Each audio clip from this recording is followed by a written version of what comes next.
I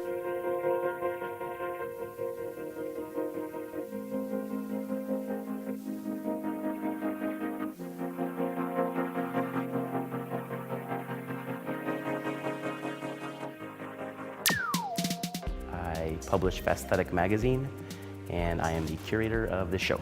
This Must Be the Place, which is a show about home, and so the title seemed really appropriate because of the sort of crazy housing market crashes. I didn't want to push the politics on everybody. I just wanted to use that theme as a timely thing. I didn't want it to be too shocking and have you walk in and just have all the work just sort of blend in together, so I told everybody, try to use as much teal as possible, but you can use any color teal you want, then black and white. I gave everybody a set amount of square footage and the colors and the theme, and then they just got to go to town and do whatever they wanted. I started doing Faesthetic in 2001. It's always just been artists I love and limited color palette. I tried to pick a group of artists that I knew would go in all different directions, both visually and thematically. I kind of started at a point of nostalgia, and I kind of see home as like almost a point of reference, kind of less of a physical place and more of a feeling. This larger piece here is kind of about myself, like a future self looking at my younger self, and kind of being content with now.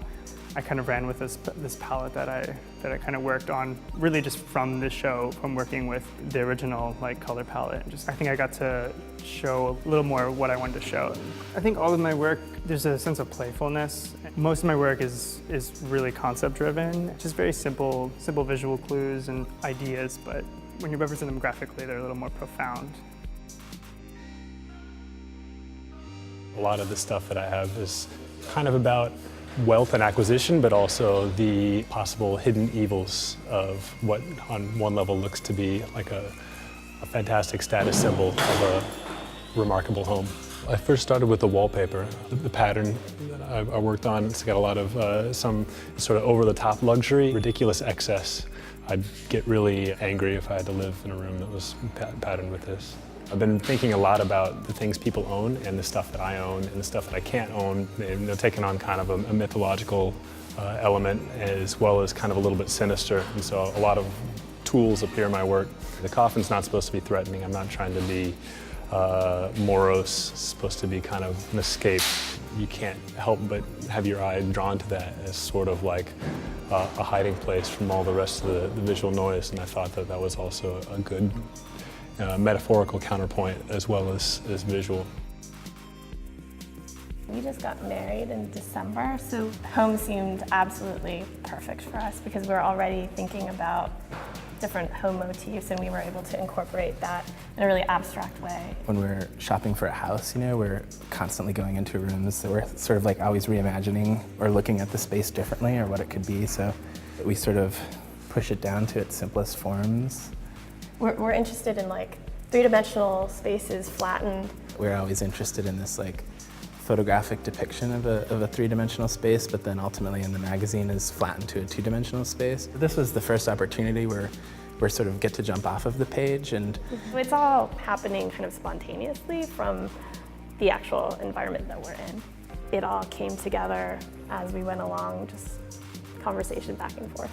We really liked to take advantage of, a piece might be at the very floor, like the heart up at the top of the ladder, things are not necessarily always where you would expect them, so our main stuff isn't necessarily at the eye.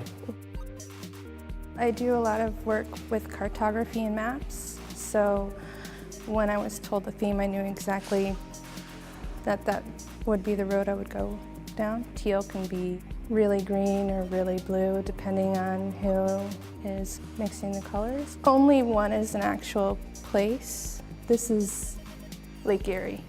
Most of the maps are just completely either made up or modified. I'm not trying to do anything. I think just leaving it open to each person's interpretation. The work for me came out as trying to figure out, where home would be, and I pretty much came to it that home is, I guess, wherever I am. I think I go through all these periods where I'm trying to figure things out, heavy things or even just simple life things. I think, oh, I got this figured out, I'm doing great. And then I realize maybe I didn't figure something out, or I'm kind of back to that plateau I've always been. You can either look at this as depressing or something positive. You have all these things in your head, you have things you're reading, music, friends, like experiences traveling. So if you're making a piece of art, I think you take all these things, you funnel them into like a piece. But so I just decided, instead of funneling it, this is everything in my brain at that moment. My point isn't to like convey some sort of meaning, I guess, for the viewer. Like for me, it's more about kind of a visual presentation. So sure, like these things mean something to me, but for the viewer, I just kind of want it to be like a pleasant viewing experience. What I would do on the street, which would be usually to put a SKULLPHONE on the back of a billboard.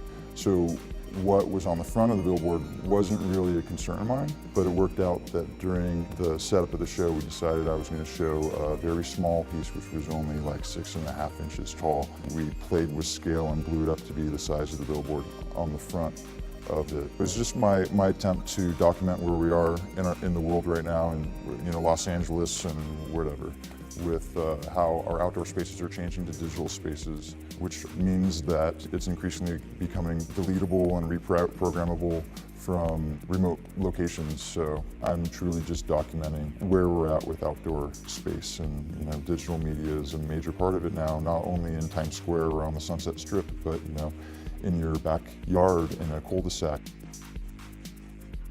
I don't really like to limit myself to one medium. I like to get my hands dirty in lots of different things and see how I can unify all of them to find a common bond with the mediums. I end up learning a lot about myself, and it's very surprising to me. Sometimes I'll make something that I never ever thought I could come up with. Well, mainly my work and my installation deals with my direct feelings of loss and decay. This piece right here is just my grandfather's shoe. It's just these objects that they just mean so much to me, but they're very simple and like mundane things that I want to keep with me.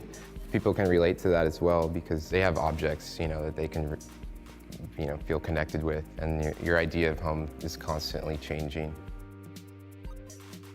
I first started kind of like approaching it very simply and thinking of icons and words and things like that kind of reflected home, comfort, food for the soul, that kind of stuff, and just pulling things from my personal life into the work. Everything kind of follows this horizon line, and I just kind of keep to very specific kind of compositions when I'm doing like a set body of work. Everything is involved in the same landscape, and these are just kind of like snapshots. When the pieces were just kind of black and white, and then they had the teal in them, for me, they were too cold. When you look around, it's a really beautiful, the black and white and the teal and everything. We were all coming from this idea of home. I kind of let loose and made myself very comfortable.